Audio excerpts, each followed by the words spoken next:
ঘন জঙ্গলের বুক চিরে এগিয়ে যাচ্ছিল এসটিএফ টিম নিঃশব্দে সাবধানে। হঠাৎ এক ঝোপের ভেতর বুনো ঘাস আর লতাপাতা গুল্মে ঢাকা দীর্ঘদিন ধরে পরিত্যক্ত একটি জায়গায় তারা দেখতে পেল মাটির নিচে ঢুকে যাওয়া একটি ধাতব পাইপ। প্রথম দেখায় ব্যাপারটা ছিল অদ্ভুত, কিন্তু এরপরই সবই থমকে যায়, কারণ এটি ছিল ডেড ফ্যালকন এরিয়া, এক নিস্তব্ধ পরিত্যক্ত অঞ্চল যেখানে গত কয়েক দশকে কেউ প্রবেশ করেনি।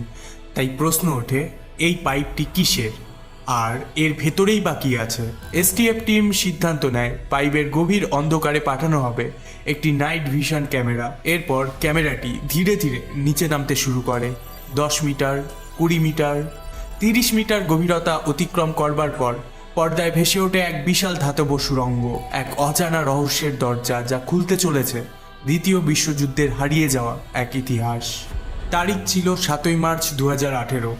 পোল্যান্ডের ওয়ালব্রিজ শহরের কাছেই গোপন তথ্যের ভিত্তিতে অভিযান চালাচ্ছিল একটি এক্সপ্লোরেশন টিম। টিমের কাছে ছিল একটি পুরনো হাতে আঁকা মানচিত্র এবং কিছু সংকেত যা কয়েক দশক ধরে এক গুপ্ত সংস্থার কাছে সংরক্ষিত ছিল।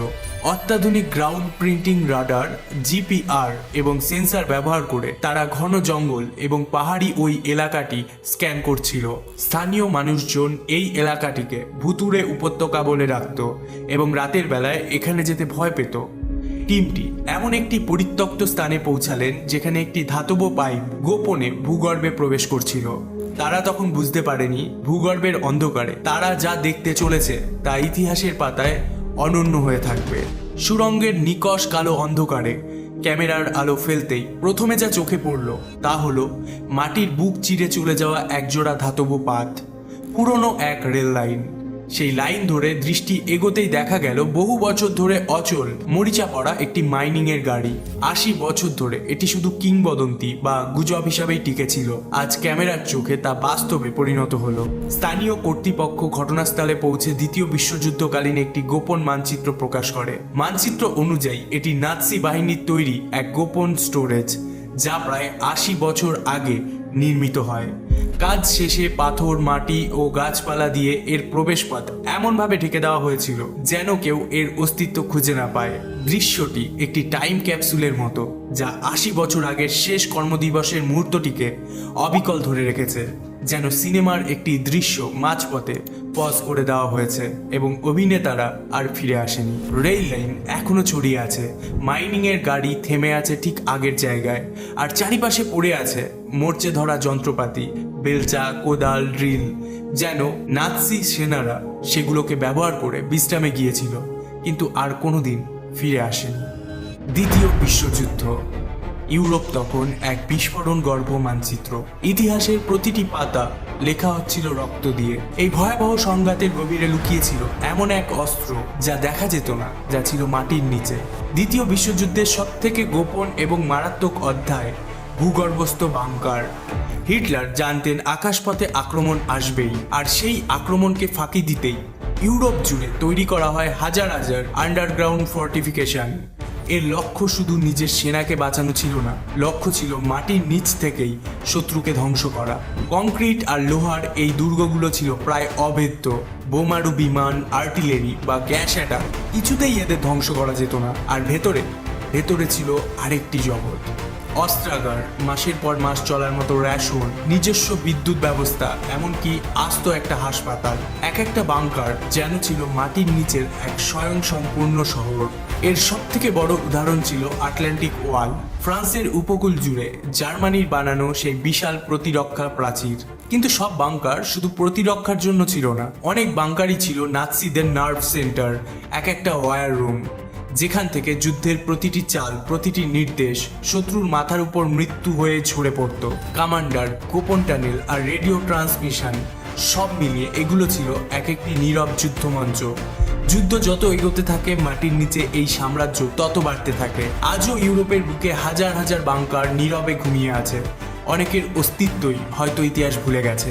এই বিশাল কাঠামো তৈরির জন্য যে পরিমাণ লোহা আর সিমেন্ট ব্যবহার হয়েছিল তাতে বিশ্বজুড়ে কাঁচামালের সংকট দেখা গিয়েছিল। অনুমান অনুযায়ী শুধুমাত্র এই বাংকারগুলোর নির্মাণের ব্যয় আজকের দামে পৌঁছাতে পারে 500 বিলিয়ন থেকে $1 ট্রিলিয়ন পর্যন্ত।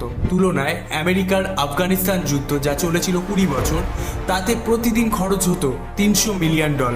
অথচ দ্বিতীয় বিশ্বযুদ্ধ চলাকালীন শুধুমাত্র বাংকার নির্মাণেই খরচ হয়েছিল প্রতিদিন প্রায় $460 মিলিয়ন। এটা ছিল কেবল নির্মাণ ব্যয়। মানব সম্পদ, অস্ত্র আর লজিস্টিকের খরচ ছিল আরও আকাশছোঁয়া। নাৎসিদের বিশ্বজয়ের যে বিশাল পরিকল্পনা, তার হৃদয় ছিল এমনই একটি বাংকার এবং একটি কংক্রিটের প্রাচীর। 3800 কিলোমিটার দীর্ঘ এক সামুদ্রিক প্রতিরক্ষা ব্যবস্থা যা উত্তর ইউরোপের উপকূল জুড়ে ছড়িয়েছিল। হিটলারের নির্দেশে বানানো এই ওয়ালের লক্ষ্য ছিল একটাই, মিত্রশক্তির যে কোনো সামুদ্রিক হামলাকে গুড়িয়ে দেওয়া। এর প্রত্যেকটি অংশ ছিল ভয়ঙ্কর কৌশলগত, যেমন ফ্রান্সের নরম্যান্ডি উপকূলে থাকা লঙ্গেস সুরমেট ব্যাটারি, একটি আটলান্টিক ঘাঁটি যার কংক্রিটের দেওয়াল আজও প্রায় অক্ষত। নরওয়ের উপকূল থেকে নেদারল্যান্ড পর্যন্ত হাজার হাজার বাংকার আর কামান বসানো হয়েছিল। এই বিশাল প্রতিরক্ষা বলয় পরিকল্পনা ও নির্মাণে নেতৃত্ব দেয় জার্মান ইঞ্জিনিয়ার ফ্রিটজ টডের কুখ্যাত কোম্পানি অর্গানাইজেশন টড। মাত্র কয়েক বছরের মধ্যে প্রায় 2.5 লক্ষেরও বেশি শ্রমিক, যাদের অধিকাংশই ছিল যুদ্ধবন্দী, তাদের জোর করে এই প্রকল্পে কাজ করানো হয়। এই বাংকার, সুড়ঙ্গ আর আর্টিলারি ঘাঁটিগুলো ছিল এতটাই মজবুত যে আজও তাদের ধ্বংসাবশেষ দাঁড়িয়ে আছে এক নিঃশব্দ প্রমাণ হয়ে।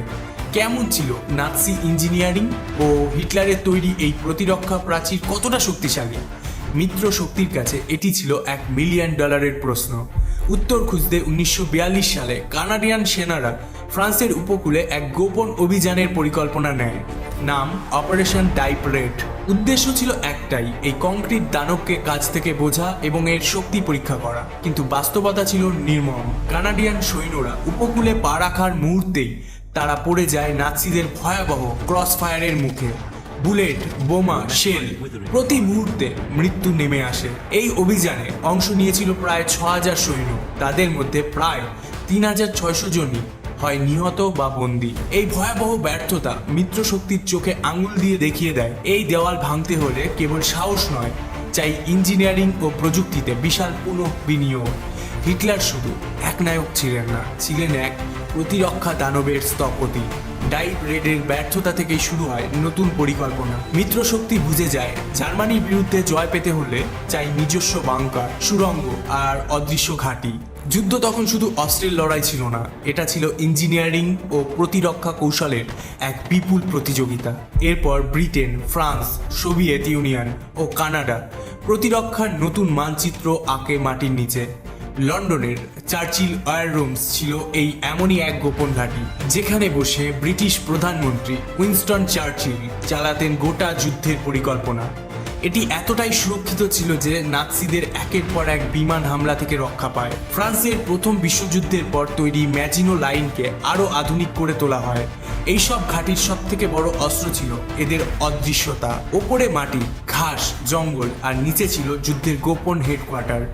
মিত্রশক্তি আমেরিকা, ব্রিটেন, কানাডা এই জার্মান প্রতিরক্ষা ব্যবস্থাকে ভাঙার জন্য বছরের পর বছর পরিকল্পনা করেছিল, এবং এরপরই এলো সেই ঐতিহাসিক সকাল, 6 জুন 1944, ডি ডে।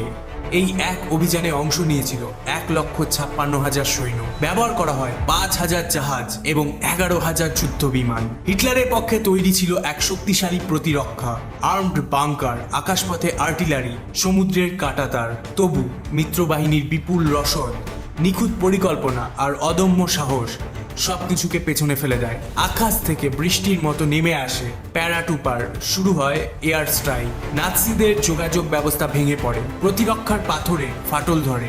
ডি ডেতে মিত্রবাহিনীকে প্রচুর ক্ষয়ক্ষতির মুখে পড়তে হয়েছিল, কিন্তু শেষ পর্যন্ত তারা জার্মানির ইউরোপ দখলের স্বপ্নকে চিরতরে মাটি চাপা দিয়ে দেয়। এটাই ছিল সেই অদৃশ্য যুদ্ধের দৃশ্যমান পরিণতি।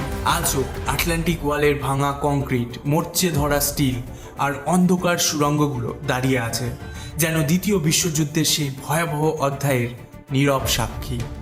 একটি বাংকার যা যুগের পর যুগ ইতিহাসকে আঁকড়ে ধরে আছে, এবং একটি দিন যা পাল্টে দিয়েছিল গোটা বিশ্বের মানচিত্র। আজকের ভিডিওটি এইটুকুই।